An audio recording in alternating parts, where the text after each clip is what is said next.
Hi! In front of me is XIAOMI 12T Pro, and today I would like to show you how you can operate auto brightness on this device. Firstly, open Settings and tap on Display section right away. Then choose Brightness level. From here, you need to click on this gray sweater next to Automatic Brightness, and as you can see after that, Adaptive Brightness is enabled, but you can always disable it by tapping on the same No Blue sweater. If you wish to, you can always go into Tab menu as well, look for Auto Brightness shortcut, and when you find it, click on it. If it's blue, that means that this option is on, but you can always turn it off by tapping on the same shortcut one more time.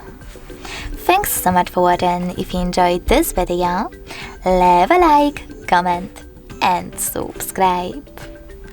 Bye!